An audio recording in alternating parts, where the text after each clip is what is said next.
diri sa inyong lugar, nagkantidad ko ni o 1.1 million. No? Palagkag ko mo. Gani, kung dili pa lang kuripot atong gobernador, dili siya kalikom o kwarta gikan sa mga panudlanan sa Kapitolyo. Diin, bayad sa mga buwis sa katawan. Kabalo mo, kasi nagabayad din buwis.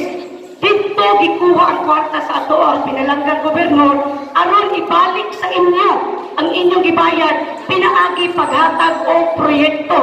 Ingon anak ka manggihuna-hunaon ang atong gobernador. So, ang ato lang paghangyo sa mga katawan sa Alegre, ato kini pag-aampingan, no?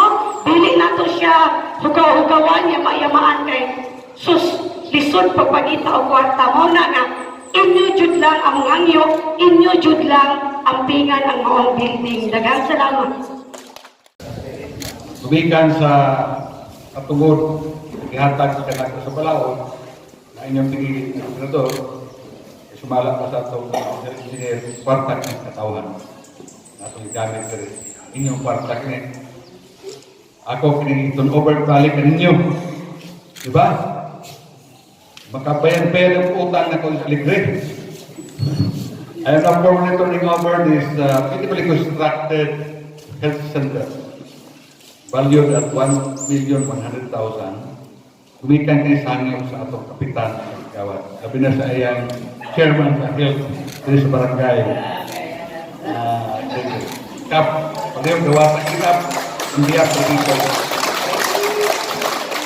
Pagkili yung lumato sa kita singgong, salamat kayo sa proyekto na natin. Salamat! Una-una, salamat kayo sa mga proyekto na mga ihatag diri sa mga barangay. Dili na kurang na pag-building inatag sa gobernador, wala naman kita yung kabutangan. Tinood lang, wala naging kabutangan. Kalsada na lang yun, ang inyong kalsada lang yung kayo. Naigatag na rin nga multi-purpose building, ibutang nato sa katpang. Ang problema na ito, dalat. Wala naging kontraktor sukol nito.